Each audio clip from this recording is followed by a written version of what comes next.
आता तुम्ही मगाशी जसं सांगितलं की प्राणिक हिलिंग आणि रेकी. सो मी जेवढं रिसर्च केलं की आता आम्ही सोशल मीडियावर जे बघतो रेकी म्हणजे काहीतरी लिहितात, कोड सिम्पल्स असतात. सो रेकी आणि प्राणिक हिलिंग मध्ये एक्झॅक्टली काय फरक ओके. तर मी स्वतः शिकलेलो नाही reiki, so I don't no.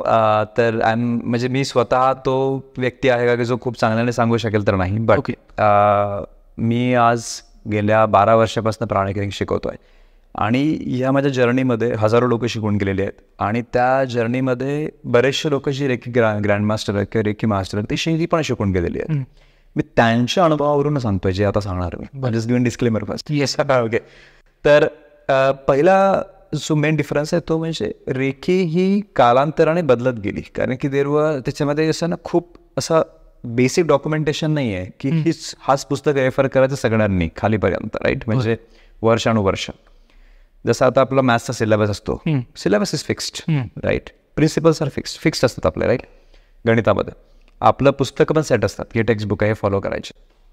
It doesn't change करू शकत नाही. एखाद्या टीचरला वाटतं 5 वर्षांतर आता मला वेगळं शिकवायचं आहे तर तसं होऊ शकत नाही.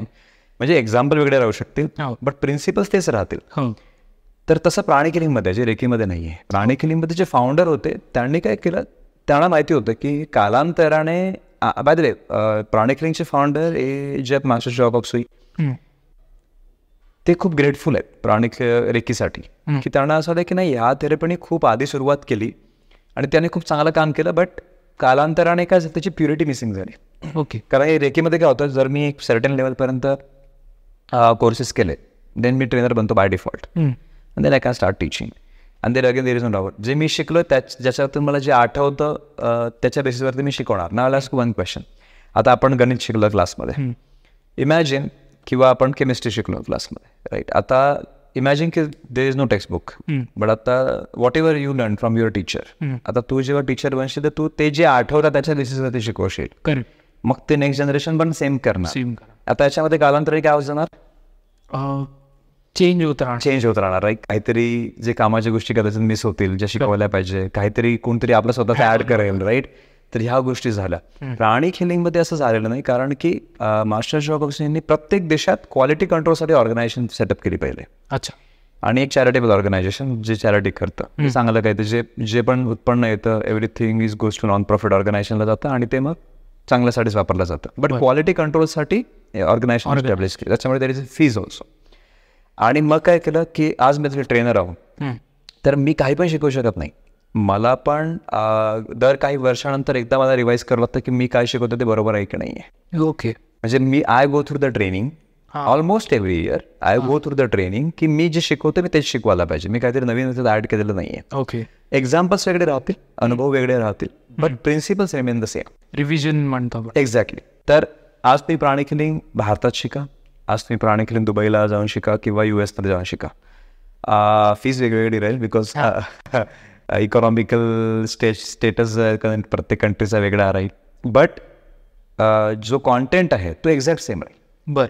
नॉट म्हणजे क्लास स्टार्ट होण्यापासून जो कॉन्टेंट आहे, जो सिक्वेन्स आहे, एव्हरीथिंग इज सेम. तर क्वालिटी कंट्रोल खूप चांगला आहे. ओके. तर प्युरिटी या नॉलेजमध्ये म्हणजे जे आज 1987 मध्ये पहिल्यांदा मास्टर जॉकॉक्सन पुस्तक लिहिलं आणि रिलीज केलं तेव्हापासून आजपर्यंत इट्स सेम आणि ते नॉर्मल मिळणार नाही. दुसरी गोष्ट जे सांगण्यात आलेलं आहे की प्राणिक हिलिंगमध्ये सेल्फ हायजीन नावाचा कॉन्सेप्ट आहे. म्हणजे आपण जर खराब ऊर्जेसोबत काम करतोय, जसं एक्झाम्पल तुला आता गुडघ्याला काहीतरी त्रास झालेला आहे, तिथे खराब ऊर्जा आहे, मी ते काढतो आहे तर ती माझ्या हाताला लागणार.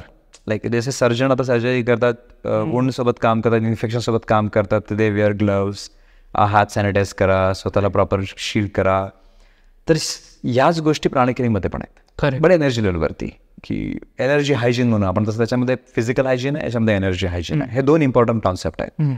तर आणि डिस्पोजल ऑफ एनर्जी म्हणजे आता खराब ऊर्जा काढली विचार करायचं काय, जर मी अशी सोडून दिली तर ही रेकीमध्ये थोडं मिसिंग आहे. This is what I have heard. आणि प्राणिक हिलिंगमध्ये you learn how to dispose the energy. Okay. तर खराब ऊर्जेला प्रॉपर डिस्पोज करणं गरजेचं आहे, तसा निवारा करणं गरजेचं आहे. अदरवाईज ते दुसरीकडे कुठेतरी जाईल आणि दुसऱ्याला त्रास देईल. ती कसं करता तुम्ही? तर त्यासाठी काय टेक्निक्स असतात. एक खूप कॉमन टेक्निक, आता आपण सॉल्ट आणि वॉटरचा मिक्सचर असतं, मीठ आणि पाणी. आता आपण मीठ खूप चांगला नजर काढायसाठी मीठ वापरायचो, मीठ वापरतातच. तर प्राणी खिलीमध्ये पण मीठ आणि पाण्याचा जो सोल्युशन ते वापरतो, त्याच्याने खराब ऊर्जा काय म्हणा त्याला आपण, त्याला डिसइंटिग्रेट केला जातं. तर देन ती खराब ऊर्जा दुसऱ्यांना कोणाला इजा करणार नाही. अच्छा. त्याच्यामुळे आता मी म्हणजे आय वुड म्हणजे तुम्हाला अनुभवासाठी म्हणून मी सांगेन जे ऑडियन्स आहे त्यांना की तुम्ही ट्राय करा. आपण आज आंघोळ करतो, रेग्युलर साबण लावतो, राईट? तर साबणाने आंघोळ केल्यानंतर ओल्या अंगावरती मीठ लावा, जे खाण्याचं बारीक मीठ असते, पूर्ण शरीरावरती लावा. 2 मिनटं राहू दे तसंच, आणि त्यानंतर ते वॉश ऑफ करून घ्या पाण्याने, आणि मग टॉवल लावून ऑफकोर्स ड्राय होणार तुम्ही. बट या एवढ्या केल्याने तुमचं किती हेडिंग होते बघा.